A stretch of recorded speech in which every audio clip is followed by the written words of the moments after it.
আসসালামু আলাইকুম বিয়াস, আপনারা সবাই কেমন আছেন? আশা করি সবাই ভালো আছেন। তো বিয়াস, আজকে কথা বলবো হচ্ছে আপনার ওমানের ভিসার আপডেট দিব। আর ওমানের ভিসার বর্তমান পরিস্থিতি কি, আর এখন অনেকেই বলতেছেন নাকি ওমানের ভিসা ঈদের আগে খুলে দিবে। তো এটা সত্যতা কতটুক, সত্যি কি ওমানের ভিসা ঈদের আগে খুলে দিবে? তো বিয়াস, সম্পূর্ণ ভিডিওটা শুরু করার আগে আপনি যদি আমার চ্যানেল নতুন হয়ে থাকেন তাহলে অবশ্যই চ্যানেলটা সাবস্ক্রাইব করে পাশে থাকা বেল আইকনটা অন করে দিবেন, যাতে নেক্সট টাইম ওমান সম্পর্কে কোনো ভিডিও আপলোড করলে সাথে সাথে আপনার কাছে নোটিফিকেশন চলে যায়। তো বিয়াস, এখন মূল বিষয়ে চলে যায়। এখন বর্তমানে ওমানের ভিসার বর্তমান পরিস্থিতি কি, আর ভিসা খোলার সম্ভাবনা কতটুকু আছে, আর ঈদের আগে কি সত্যি কি ওমানেতে যেই ভিসা আছে এটা কি চালু হবে কি না। ভাই দেখেন, এখন বর্তমানে গুঞ্জন শোনা যাচ্ছে যে সবাই বলতেছে যে ওমানের ভিসা নাকি ঈদের আগে চালু হয়ে যাবে। তো ঈদের আগে চালু যদি হয় তত ভালো, কিন্তু ভাই এই নিউজটা হচ্ছে সম্পূর্ণটাই নিউজটা হচ্ছে আপনার এজেন্সির উপরে নির্ভর করতেছে এখন বর্তমানে। কেন? কারণ বর্তমানে কিন্তু আপনার ওমানে যে এম্বাসি আছে তারা কিন্তু এই নিউজটা করে নাই যে ওমানের ভিসা ঈদের আগে খুলে দিবে, এরকম নিউজ তারা করে না। এরকম নিউজ করতেছে আমাদের বাংলাদেশি যারা কন্টেন্ট ক্রিয়েটার আছে, তারা বলতেছে ওমানের ভিসা নাকি ঈদের আগে খুলে দিবে।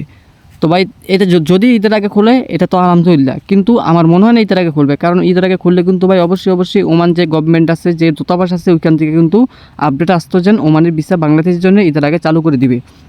কিন্তু এতটুকু ধারণা রাখতে পারেন ভাই, ঈদের পরে কিন্তু ওমানের ভিসা চালু হচ্ছে, এটা কিন্তু কনফার্ম রাখতে পারেন যে ঈদের পরে ওমানের ভিসা এটা চালু হবে, এটা শিওর রাখেন। কারণ বর্তমান পরিস্থিতি আর বর্তমান আপডেট এটাই বলতেছে যে ওমানের ভিসা ঈদের পরে চালু হবে। ঈদের পরে চালু হবে কেন? কারণ ওমানেতে বর্তমানে এখন অনেকটা কর্মী সংকটে পড়েছে, আর বড় বড় কোম্পানিগুলো কিন্তু বন্ধ হওয়ার পথে এখন বর্তমানে। কারণ কেন? বিগত দিন কিন্তু আপনার ওমানের ভিসাটা বন্ধ, আজকে না, আজকে আপনার বিগত দিন কয়েক মাস হবে ওমানের যে ভিসা আছে, ওমানের লেবার ভিসাটা, এটা কিন্তু বর্তমানে কিন্তু বিগত দিন ধরে বন্ধ। তো এই কারণে আপনার ওমানে যে বড় বড় যে ব্যবসা প্রতিষ্ঠানগুলো আছে, যেগুলো হচ্ছে প্রবাস থেকে মানুষ নিয়ে কর্মী এনে তারা হচ্ছে কাজ করে, তাকে ব্যবসা চলে। তো এরকম মনে করেন বড় বড় যত বিশাল বড় কোম্পানিগুলো আছে, এগুলো কোম্পানি মনে করেন এখন বর্তমানে খুবই বিপদে পড়ছে। বিপদে কীরকম? যেমন তাকে কর্মী সংকট। দেখেন, আপনার বাংলাদেশি লোক যেরকম ওমানেতে এখন বর্তমানে যায়, ঠিক আছে, গিয়ে কিন্তু কাজ করে, কিন্তু ম্যাক্সিমাম কিন্তু বাংলাদেশি লোক। যেমন সৌদি আরব, মালয়েশিয়া, হ্যাঁ, আরব আমিরাতে, এই সমস্ত দেশে কিন্তু সবই বাঙালি। তারপর হচ্ছে ওমান, আপনি এই সমস্ত দেশে সবই বাঙালি। ম্যাক্সিমাম হচ্ছে বাঙালি যেগুলো আছে, এগুলো হচ্ছে এখানে সব কিছু। তো এটা কিন্তু আমাদের সরকারের কিন্তু কিছুটা বোঝা উচিত। কারণ যেহেতু এখন বর্তমানে ওমানের সরকারের সাথে আমাদের বাংলাদেশ সরকার কিন্তু এটা কিন্তু একটা বৈঠকটা ইমার্জেন্সি করা উচিত।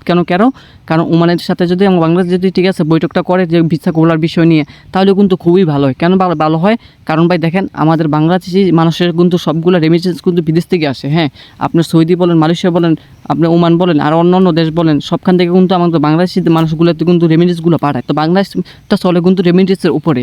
তো আমাকে মনে করেন আগে যে সরকার ছিল, উনি কিন্তু সবার সাথে কিন্তু বসে কিন্তু এটা কিন্তু আলোচনা করতে ভিসা কিন্তু খুলে দিত। কিন্তু এখন বর্তমান যে সরকার আছে, উনি যদি এটা করে তাহলে সবথেকে বেশি ভালো হয়, বেটার হয়। কিন্তু এখন বর্তমান পরিস্থিতি, এখন ওমানের ভিসা খোলার সম্ভাবনা খুবই ভালো ঈদের পরে। কিন্তু ঈদের আগে কিন্তু ওমানের যে লেবার ভিসা আছে এটা কিন্তু খুলবেন, আগে বলে দিলাম আপনাদেরকে। ওমান সম্পর্কে নেক্সট ভিডিও পেতে অবশ্যই চ্যানেলটা সাবস্ক্রাইব করে